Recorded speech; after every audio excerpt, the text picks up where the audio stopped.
My name is Ernie Bach Jr., and I am President and CEO of Subaru of New England. And I am proud to be in the great state of Vermont. I have a house in Vermont. I have a house in Mendon, Vermont. I love it. It's fantastic. Subaru is dedicated to Vermont. The most Subarus sold per capita in the world is Vermont, with 15% penetration. We have been selling the second largest amount of Subarus for the last 15 years. Subaru in Vermont is the second best-selling car. The only manufacturer that beats Subaru in Vermont is Toyota. But we're getting close, and we want to show our commitment to Vermont.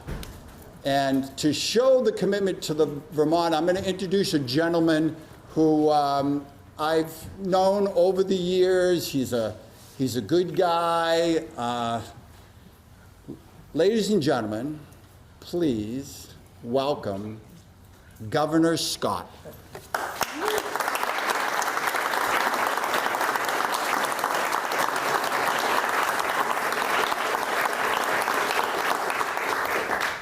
thought he was going to introduce someone else.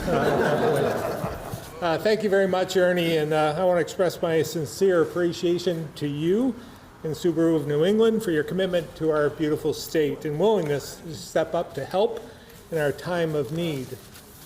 This incredibly generous contribution that he hasn't announced yet, but I will help support a wide range of Vermonters who were hard hit by catastrophic flooding. It will also keep Vermont the clean and beautiful place we know and love, and as we welcome visitors to support our economy and communities. This will be a $250,000 contribution that is going to be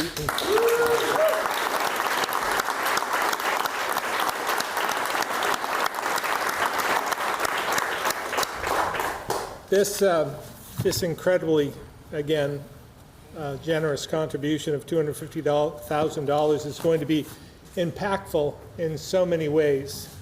First, we'll be using the $100,000 of it to support the fall version of Green Up Day. And we're going to call it Flood Recovery Cleanup Day, which will be Saturday, August 26th. And more on that in a few minutes. Second, another $100,000 will go to support those who live in mobile homes impacted by flooding. We're working out the final details of the program, but when I told Ernie about the situation some mobile homeowners were in due to flooding, he agreed with me that no Vermonter whose mobile home was destroyed should have to pay for the deconstruction and removal of it, which would add insult to injury. And this contribution will cover those costs, and if there's any funds left over, we'll issue grants to help those in further need. Third, the remaining $50,000 will go toward the Vermont Strong License Plate Fund, which will also support businesses and individuals impacted by flooding. A little bit of news on the plates. We expect the website to go live by the end of next week, so you'll be able to order Vermont Strong plates very soon, so stay tuned. Next, we'll hear from Kate Alberghini, the Executive Director of Green Up Vermont, who will go into further details about August 26th. To be clear, the state will continue to work with the communities to remove flood debris, and in fact, we've already removed 5,700 tons to date and still counting.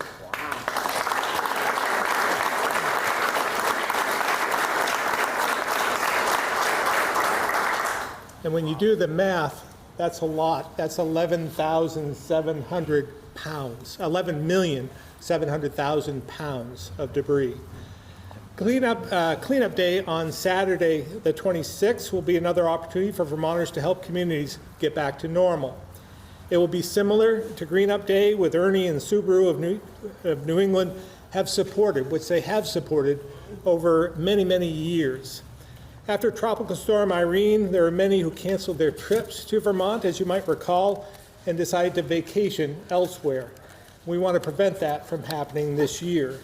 We know much of Vermont relies on tourism to support our local economy, so Cleanup Day will help make sure we continue to be the most beautiful state in the nation and show that we're open for business and ready to welcome people back to our state, which will help us get back on track.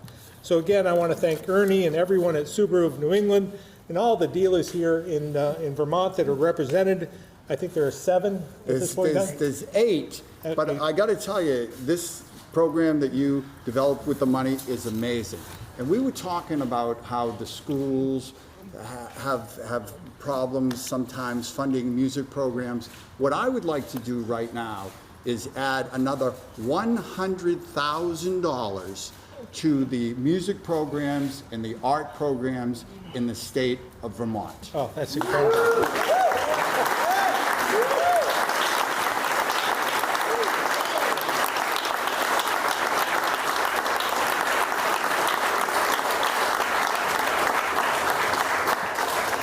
Well, again, that's incredibly generous and a very, very much welcome surprise, something that we hadn't talked about.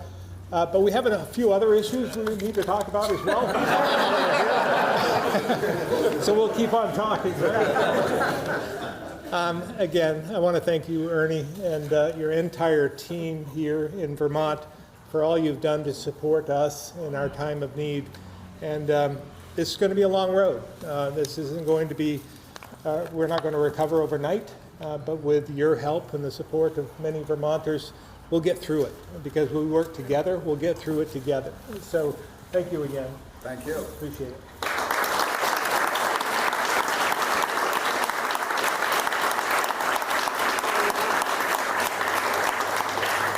So at this point, I'd like to welcome you up to explain the program. Thank you. Thank you, Governor Scott. All the support that everyone gives Green Up, and certainly Mr. Bach and the Subaru of New England team. That's a hard act to follow. I am pleased to stand here and tell you about this special flood recovery cleanup that Green Up Vermont and Subaru of New England and all cities and towns have teamed together to make happen on Saturday, August 26th. What we're doing basically is reaching out to all cities and towns throughout Vermont and seeing who needs assistance in their public spaces to clean up litter, flood litter that has leached into their areas. Roadsides, parks, waterways that are safe to go into right now will all be part of this program. We are reaching out then to attract volunteers and build teams around these locations throughout Vermont so that people can go to a location near them, know what's expected, be boots on the ground, and get these areas cleaned up in time for our fall visitors and our winter visitors to arrive. Vermonters are steeped in pride for this state and our clean environment, our natural landscapes that we all get to live, work, and play in. So it's very important to take the initiative on, make this happen, and get Vermont cleaned up in time for the fall. People should...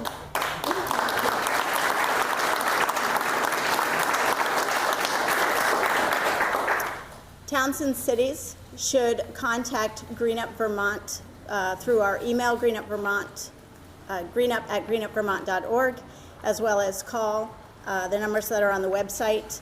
So we ask, please visit the website, reach out. Volunteers are also asked to visit the website, have a look at the towns that are in need of your hands and help, and sign up. We have a Green Up Vermont app that can be downloaded, and that app will allow towns to be able to be in contact with the team members immediately so that details can change on a dime and people can be directed in the proper areas. So all that can be found on greenupvermont.org, and we look forward to getting out there on Saturday, August 26th and cleaning up Vermont. All right.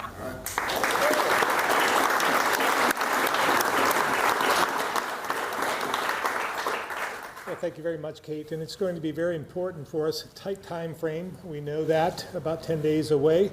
And so we'll need all your support from the media to get the word out what we're doing here. And any questions, get to Green Up Vermont to get those answered. And we'll do the best we can to get this rolling. I just wanted to, again, that was a complete surprise to me, the $100,000 for the music programs throughout Vermont. And we'll figure out how to disperse all that money. But it was just as a result of Ernie saying, what can we do to help in the arts and with some of the learning loss and socialization loss that the Vermont kids have experienced due to the pandemic? And I said, well, they're always underfunded, especially the music programs and arts and theater and so forth. And he said, well, I might do something about that in about 5 minutes. So again, complete surprise to me. But giving a little background, Ernie graduated from Berkeley and actually had a band. It was called the Ernie and the Automatics. And I was telling my press secretary yesterday that Ernie actually opened up for Deep Purple. And he said, deep what? As I'm sure some others in the group here might be saying as well. But they were a pretty famous band at one time, you know, maybe a few years ago. But his love of music and his love of Vermont came to fruition for us. And this is incredibly generous. And I thank you so much for that.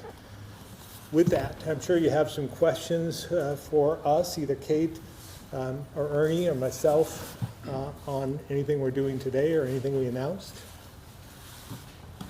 Governor, can you repeat, did you say $100,000 of Ernie's donation is going to go toward Green Up Day? $100,000 will go towards the mobile home, those affected by the flooding, yes. But it could be, so it'll be cleanup day. Some of it will go towards cleanup day as well. But the mobile home deconstruction will come first out of the $100,000, and then from there there'll be other grants available.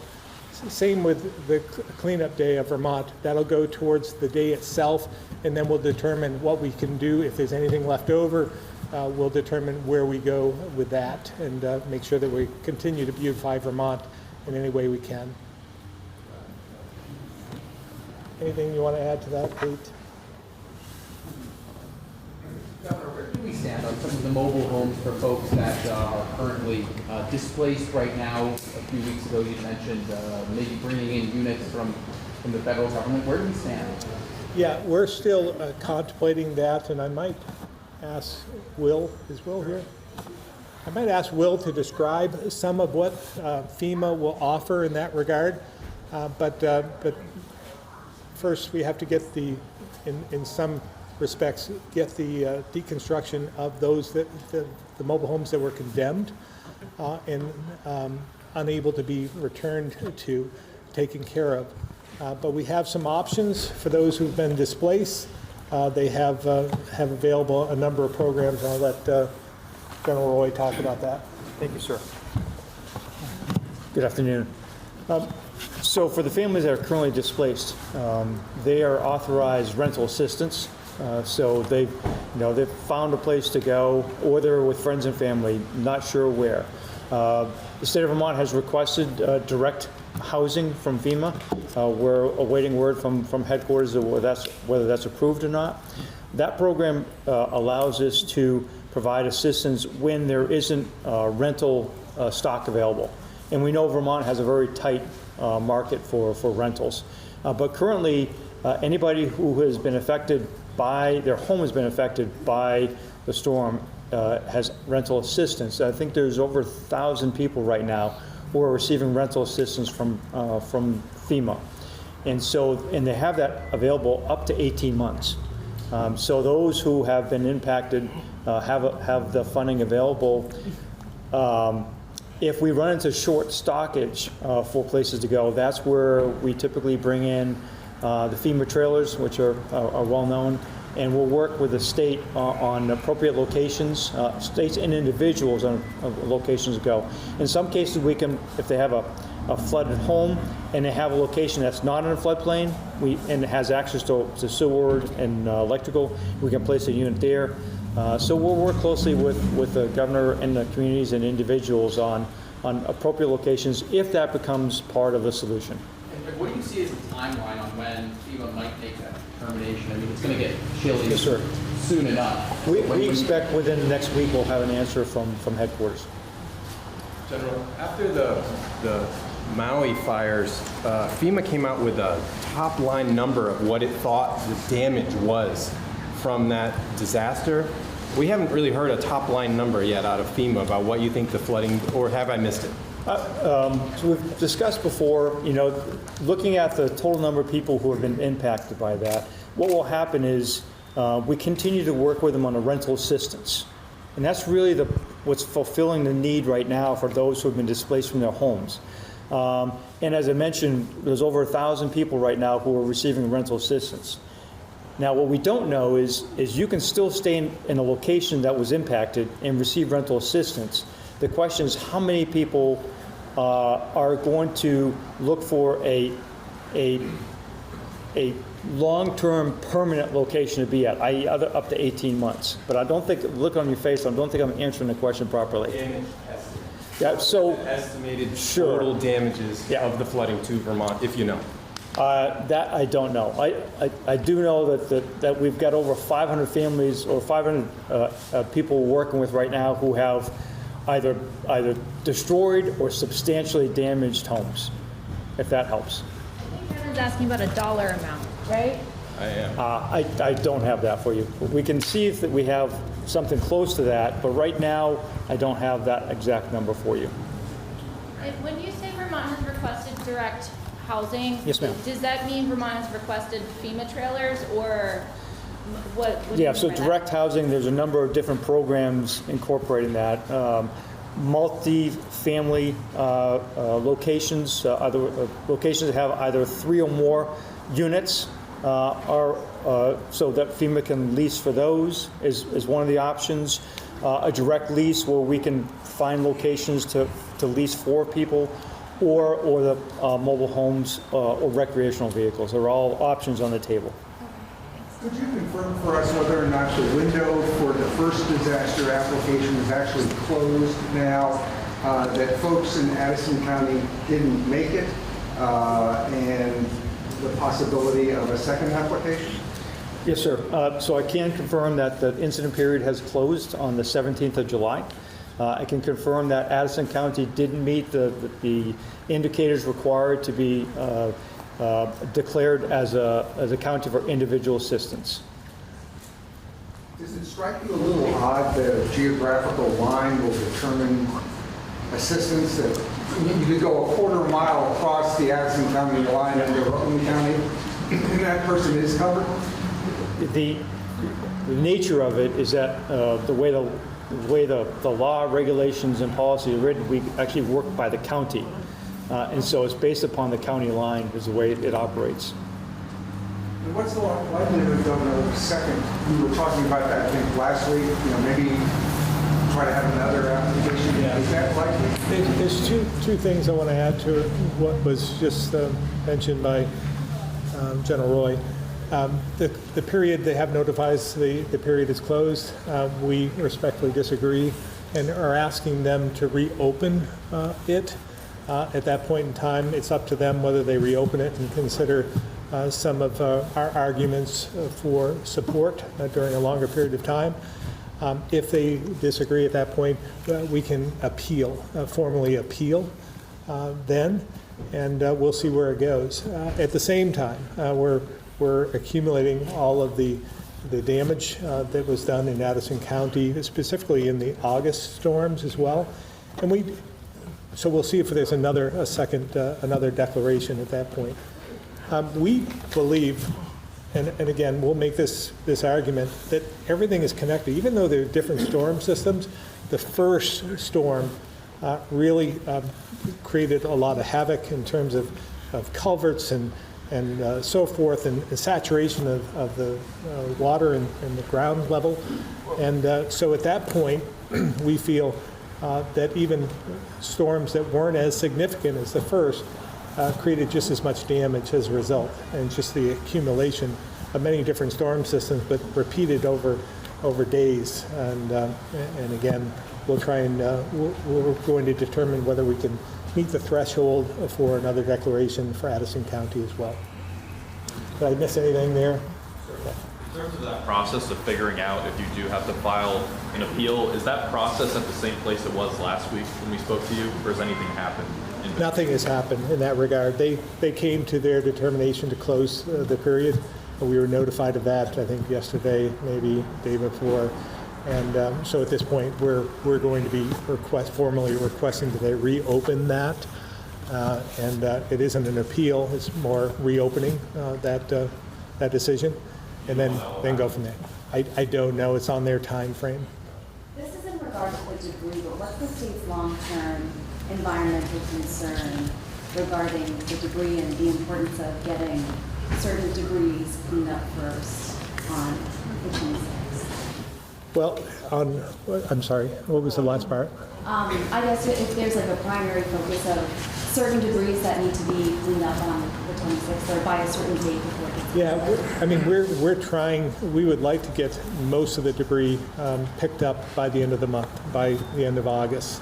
And that includes all the debris we've seen in Barre and Montpelier. And as an aside, when we look at the totals of the tonnage of debris, it's now at, it's about 1,600 tons, I believe, in Montpelier. Barre has like 3,700 tons that we've picked up already. So that number is continuing to grow. The most significant amount is in the Barre area. How's the capacity up in Coventry at the landfill? I know we just expanded it, but I haven't heard that there is a capacity issue there at this point. Governor, of all the needs in the state right now, how did you determine, or did Ernie determine, that $100,000 towards the mobile home demolition and removal cost was the best way to spend this money? Well, again, it's an unmet need. And it's something that we found after Irene, that all the costs depend, with FEMA will determine how much damage they had. And if they can't go back into their unit, they will give them a certain amount of money. And it depends on the value of the mobile home itself. From there, they're still responsible for deconstruction of that home and moving it off from the rented space. So that's not included anywhere. That's not something that FEMA reimburses for. So that's when we came and put a program together after Irene to take care of that for them. And we want to do something similar this time around. Because it's just, again, for those who are impacted and really struggling, this is just an added expense that they don't need. Right. And was that in recognition that the amount that FEMA is going to cap the reimbursements to these people is almost certain to not be enough for them to replace their units? Regardless, the cap for FEMA is 41,000. 41,000. That's all in. But that's not what they reimburse. They reimburse the value of the structure itself. So if you have let's say a mobile home it's older, it's worth 8,000. They get 7,000 or 8,000. So it doesn't come close to replacement.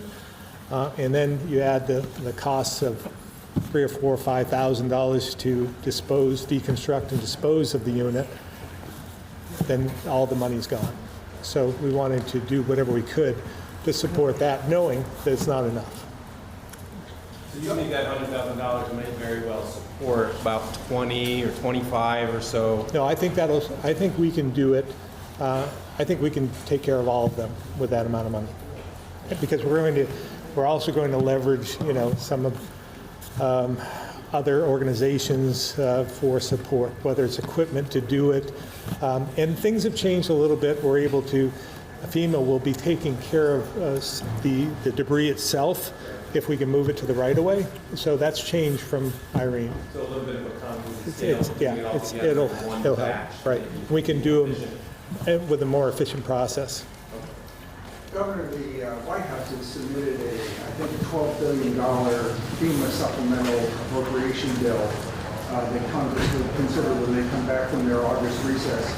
I'm wondering, whatever money Vermont gets from that, will it be also liable for the same kinds of restrictions that the FEMA funds that are available now, or do you anticipate having more flexibility in the use of that money? I think there will have to be more added to the supplemental bill by our congressional delegation to give us the flexibility and the resources we need to fully recover from this, or partially recover from this. And so I know they're still working on it.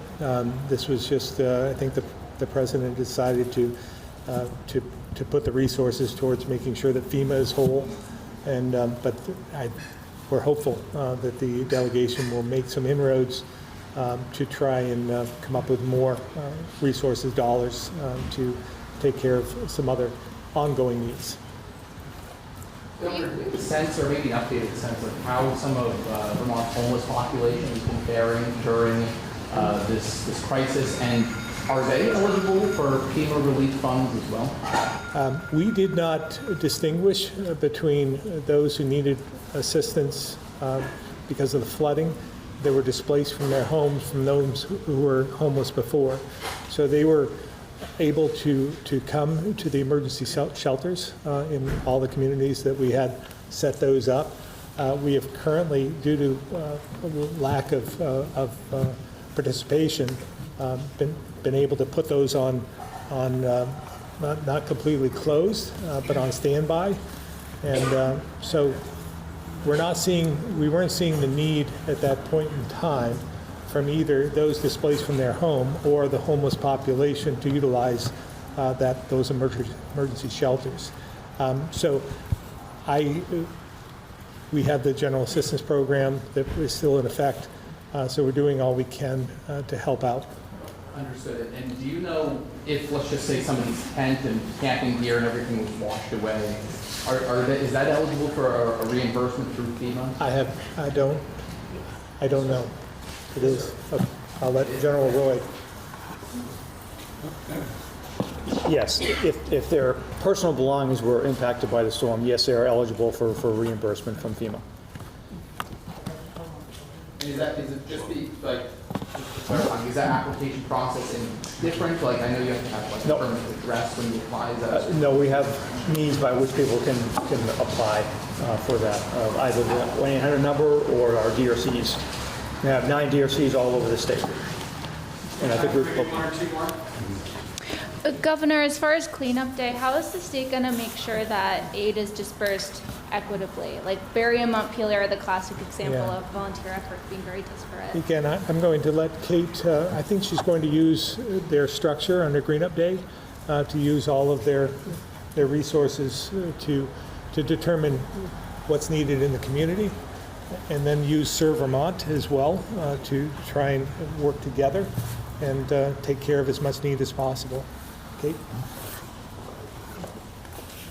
So we're asking towns to step forward that have the need. Some towns don't, and that's great, right? But we're asking those towns to step forward. We are promoting that this is public space litter. The litter that's cleaned up will be public space, not construction or flood debris. And we will make sure that everyone is reimbursed appropriately, or we will handle the disposal fees of that public space litter.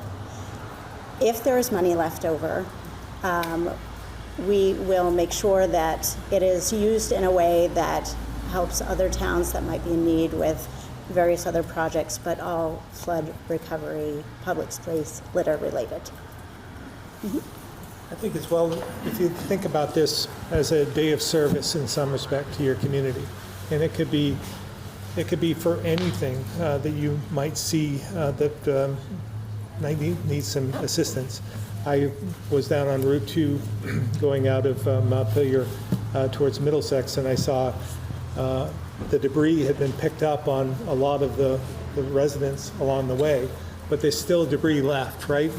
So I'm thinking, why don't you get a rake, ask the homeowner if they'd like you to clean that up, and just present it a little bit better, get them beyond the impact of the flooding so they can move forward. But it can be as myopic as that. It could be a neighborhood. It could be a whole community. It could be going out on a trail, picking that up. Whatever you feel you can do to assist and get us, to a point where we're, again, welcoming people to Vermont and showcasing what we have to offer.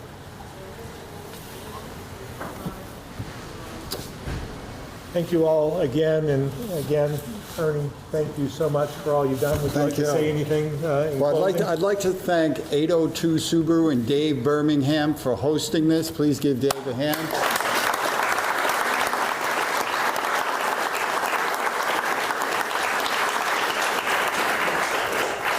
I live in Massachusetts, but again, Vermont is very close to my heart. I have a house here, and you guys got a great governor.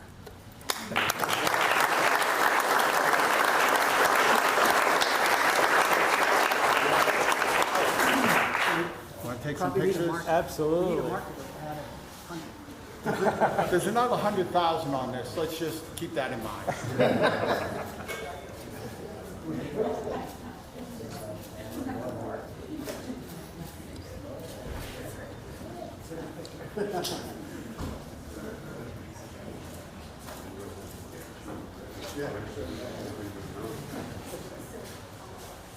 All right, thank you.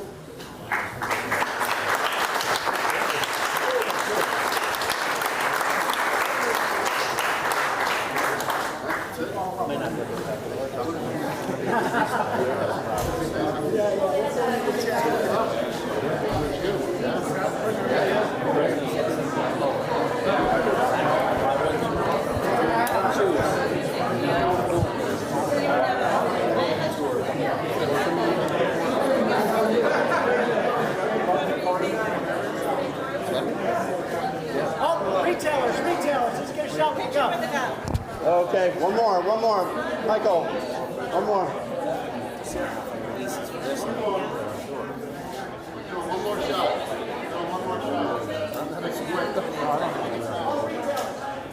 David, Michael. This is your place.